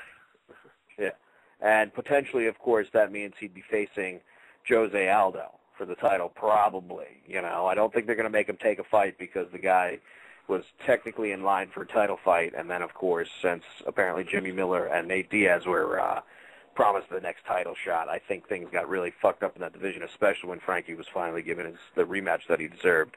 So it kind of really just screwed things up, whereas obviously the UFC wanted Frankie to move down to featherweight. Oh, sorry, I'm dying over here. To face Jose Aldo, but, they found a solution. You got Showtime Pettis, who's, a young, very talented kid who's going to move down, and then he could definitely challenge for that belt. Do you think he's got a chance against Aldo, Steve? Yeah, I'd give him a chance. I think it's the right move. I think it's a better move than what you were talking about the other night about him going to Strikeforce to fight Melendez. Because it just doesn't. There's no. That partly, and probably mostly because there's just no real upside for Pettis doing that. But if he can go down and get a title shot, I would give him a chance against Aldo. I probably would still pick Aldo in that fight, but I don't think he would smash Pettis. I think Pettis has a decent shot. He's hungry, and Aldo doesn't look as hungry as he used to be since he's won that belt. So, I definitely would give Pettis a shot. Like I said, I'd probably still take Aldo, but I really want to see that fight. So I'm actually kind of excited about it. No, it's definitely going to be a good fight. What do you think, Bill? You think he can take that title from Aldo and end that title reign? I mean, he's an exciting fighter. He's an explosive fighter. I mean, if the cage kick is any indication, he's also kind of unpredictable. So I think he brings something interesting into into the ring, because Aldo, at least when he was beasting everybody, was also was sort of similar in that respect, that you never really knew what he was going to throw at you. For instance, a flying knee to end a fight in the first 8 seconds. I definitely think it's an interesting fight, and it's a good move for him because he doesn't have to wait around for things to sort of get sorted out in the lightweight division. Because, like we were saying last week, what happens if Frankie wins but doesn't win decisively? Then what is there going to be another? Is there going to be an Edgar Henderson 3? Then even if there's not, he's got to wait around between for the winner for the fight between Diaz and Miller. Yeah, Miller and Diaz, and how that all shakes out. So he's basically waiting around for this title shot that he was essentially offered almost a year and a half ago. He still hasn't gotten it. So the thing that I read was that if he did move down, he would basically get almost an immediate shot right for Aldo. So I think it's a good move because I definitely think he's he's got the tools and he brings an interesting style into the fight. I think again, like Steve said, Aldo is just one of those guys that you don't ever really want to put your money against because he usually just finds a way to break you down. But I definitely give him a chance in that fight. So. Yeah, I think here's my opinion, and it's going to be a tough fight, but I think Showtime's got the goods. I think he can take that belt from Aldo, which actually takes a lot of weight off of Aldo's shoulders because I know he's got a pretty tough time making that 145-pound weight, and there's been a lot of talk about him moving up to 155. So here's what happens.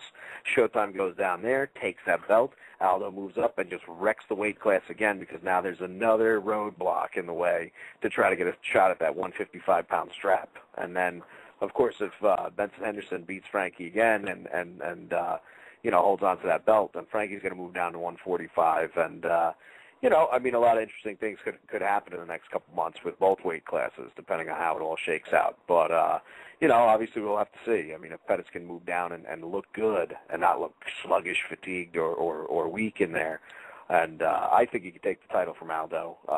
Like you guys both pointed out, though, it's, a lot of times smart money's going with Aldo. So, and we've all seen how my fantasy picks tend to go. So take it from me, folks. Take Showtime Pettis here. And I'm sure you won't be crying the blues when it happens, all right? Believe that. Believe that. What do you call it? We got about, I think, 18 minutes or so we're going to try to hit a couple things, and then we'll touch on last week's Bellator event and probably just finish it off maybe with the title fight going on Bellator because, the middleweight tourney and shit's going on, but I don't think we'll have enough time for everything. But, what do you call it? Do you see that Miesha Tate's calling for a rematch? She's saying her direct quote was, she was definitely winning that fight until she made a mistake, which I believe that's how a lot of fights end up getting finished. I was just going to say that. Especially when they're evenly matched, it usually comes down to the one who doesn't execute properly. Am I wrong here? I was winning that fight until I let her take my arm. Yeah, exactly. Until I left that arm out there, which was a really stupid thing to do, I had this fucking match. And that's basically what Rousey said. She said she sounds really, really dumb and must have a lot of yes men in her camp, too, to even not talk to her and say, I think you got to break down some tape and see what really went on in that fight. Do you guys think she deserves a rematch? What do you say, Steve? I don't think it is. I would say no. I would, Rousey won that fight decisively. Yeah. First round armbar. It wasn't even like a third round armbar after it was a war between them, and she got caught late, like Sonnen did, he was, beating Silva that whole fight and he got caught late, Rousey came in there, and I still haven't seen the fight, but, first round, and after the second attempt on the armbar, well, if you boot it up on one, just have some Vaseline ready. From what I get, it was pretty dominant. I don't know. I probably, maybe, since there's no other really big-name women, have the Kaufman fight first, and then maybe the Tate fight the winner of that one, but I wouldn't give her the immediate rematch. You know what, Steve? I agree with that, because obviously, like you just so eloquently pointed out, there's really no other chicks anyway, so guess what, Misha? You're next in line after Kaufman loses. Yeah. So, and I don't know if you guys realize that, but that Vaseline joke could mean two different things. It was a double joke. I just want to pat myself on the back for that. Right? Double entendre. Double entendre.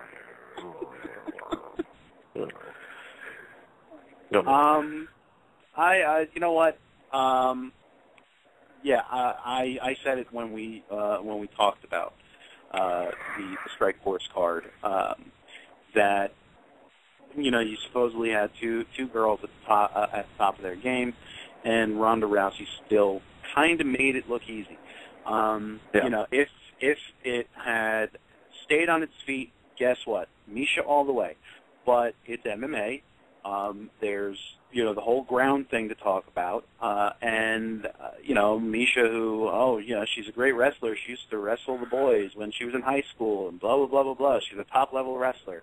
Well, guess what? When she got taken down to the ground, that arm was out there not once but twice in that first round, and she was able to get out of it once, and according to Ronda, it was because she didn't have it right, but she was able to secure the arm bar a second time in the same round and, take it home with her. So, this whole thing about how, she was winning the fight until she made a mistake, I think she sounds dumb, too. I'm going to agree with Rousey. Me too. Because in the first exchange as far as punching went, she was getting the better of the striking. But, then it went to the ground, and guess who got the better of that end of it? The girl who currently has the belt around her waist. So exactly. Right. Exactly. And that's exactly what she said, too. Everybody knew, including Misha Tate. I was going in there to armbar her. And just like everybody else before her, she couldn't stop me. Okay, so I don't think that in any way that she could try to even fucking pretend she was winning that fight. Because if I was able to do what I wanted to do, I think I was dictating the pace of that fight. It's simple. So I agree with Rousey too. She does sound stupid. Plus, once she did it, I was only giving Misha Tate the advantage in that fight anyway because of the experience levels of the MMA game. As soon as that fight happened, because I definitely gave Rousey her props anyway, saying that I could see it happening. And as soon as she pulled it off, I'm on the Ronda Rousey train, baby, and it's not just because of those shorts she was wearing. Okay, that girl is vicious. She's a killer. You can see it in her face. She geeked out at the weigh-ins and fucking went after Misha Tate. I mean, the girl's definitely got fight in her. It isn't just, hey, I've trained for this, let's roll. She's a mean chick. And, Misha definitely sounded dumb saying I won that fight. I was winning that fight, and then I made a mistake. And that's what all fighters do. You know what Nogueira did? He made a huge mistake when he didn't tap to Frank Mir. That's a mistake. Okay? It's a mistake. Have fun rehabbing. I think what's his name? Fucking Caraway's probably to blame for this because he seems to like to yap a bit, and he's probably in her ear talking. You could have done it. You could have done it. And meanwhile, he hasn't really done much in his career, so I don't know why the fuck he's talking. Yeah. And I think Rousey could take him too. So I mean, he should probably shut up before she challenges him for the intergender belt. Well, listen, I'm going to slow your roll there just because, he is a trained mixed martial artist. He would smoke her, okay? He could beat the balls off of her like he has claimed he will, Fact of the matter is, he looks like a moron saying it because, come on, dude.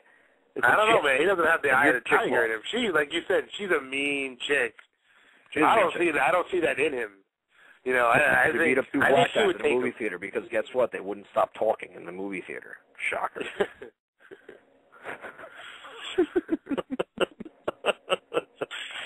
That's her Speaking word, of not mine. Brian Caraway, apparently, and I didn't know this, but apparently leading up to the fight with Misha, he was just talking all sorts of shit about Ronda on the Twitter, and I'm not going to bother to go through all of his tweets because I just think it's kind of silly, but apparently somebody asked Ronda Rousey what she thought of all of Brian Caraway's stuff about it, and she said, it's a free country, you can say whatever you want, and he's probably not that smart.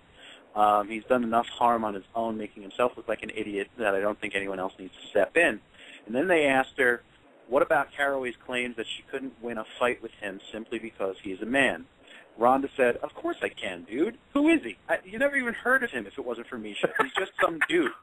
He's not even like a legit fighter. He's just some random guy that likes fighting. See, she's just so hot for saying stuff like that. It's ridiculous. That's what I'm saying. She's got, I don't know. Okay, maybe, 95 times out of 100, Caraway probably would beat him, but I bet you she could take him a couple times out of 100, because she's got that killer instinct. I don't think he does. So I'll give you this: if she gets, he needs to shut up and just back off. Yeah. I'll give you this: if it's well timed and she can get a judo toss on him and transition right to that armbar, he's fucked. Okay. If that doesn't happen, oh man, is it a bad day for her? Man, is it? Okay. Oof.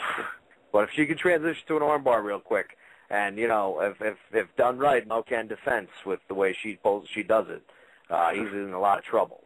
But I definitely think after Kaufman, Misha Tate can step right back up there. But I guess I'm going to move it along because we don't have that much time left. We've got about maybe 9 minutes if the timer's telling me the truth.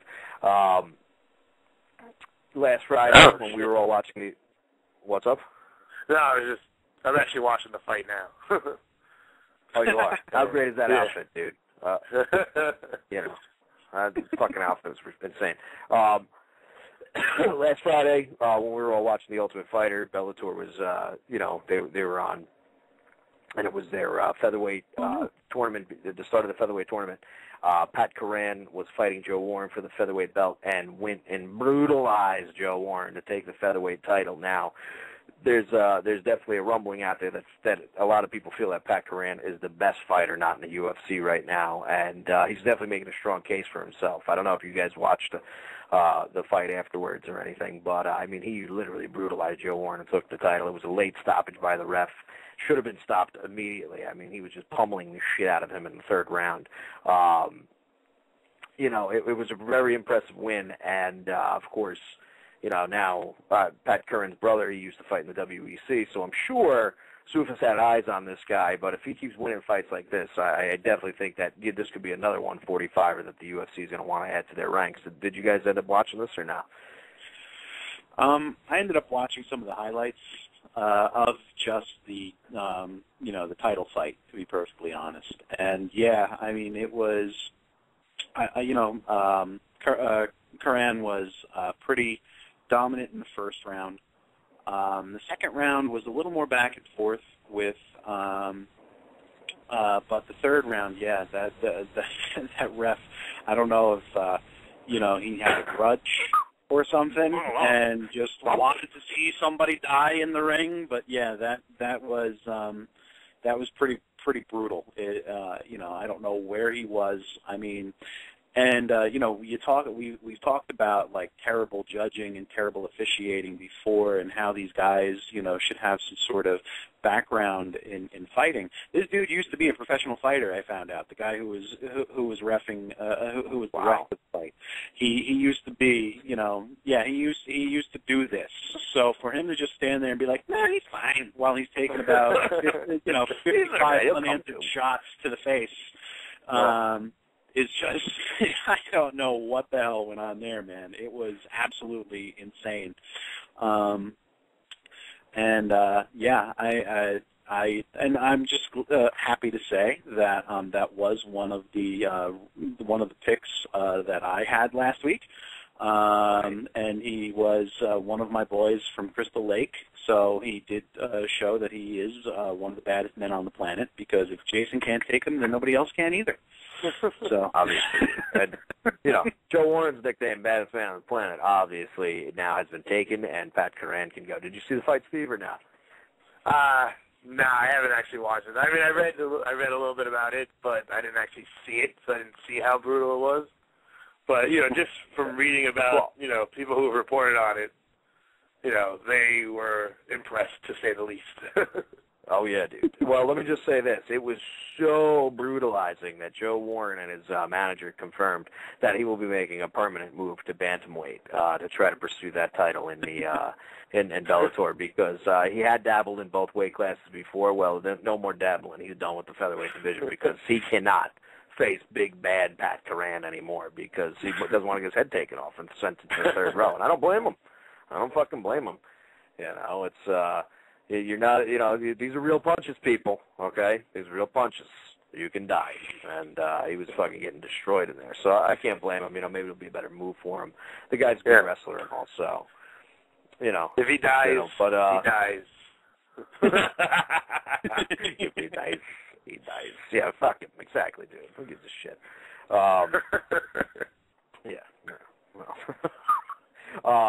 And we really don't have enough time, so I'm just gonna see if I can get you guys. You can just pick real quick. Eric Prindle is facing Thiago Santos, also known as the Big Monster. Of course, he's from Brazil with a name like Thiago Santos. Who do you got in this fight? It's a rematch. These guys fought their way to the title fight last year in Bellator Season 5. It ended in the first round with an illegal nut shot. Santos kicked Prindle in the balls so hard he couldn't continue. It was ruled a no contest, so no champion was crowned. Who do you got, and why, real quick, so I can wrap this up? Billy first. I'm going to go ahead and take Santos minus the nut shot. I'm going to take him via third round sub. Yeah. All right, Steve, who you got? As far as why, I don't know. What's that?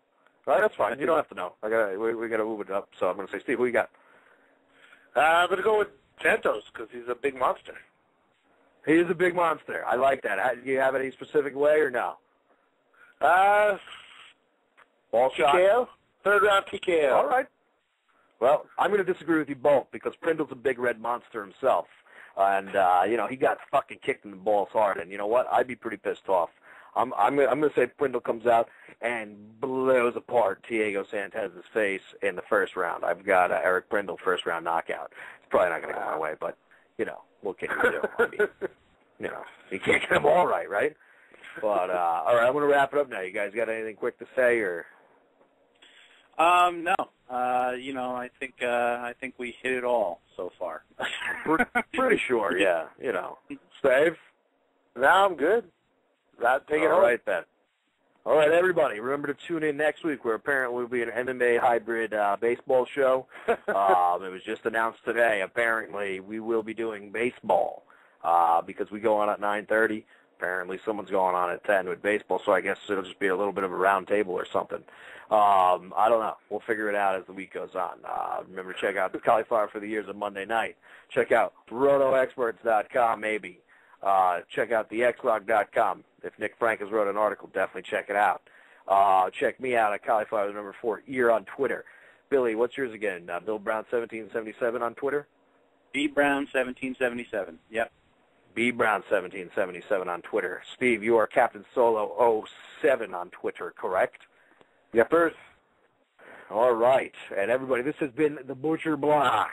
And I guess we're getting the hell out of here, but you're going to have to listen to me ramble for a second, because once again, I forgot there's a build-up to this. And we are going to go out because this fucking book. And here we go.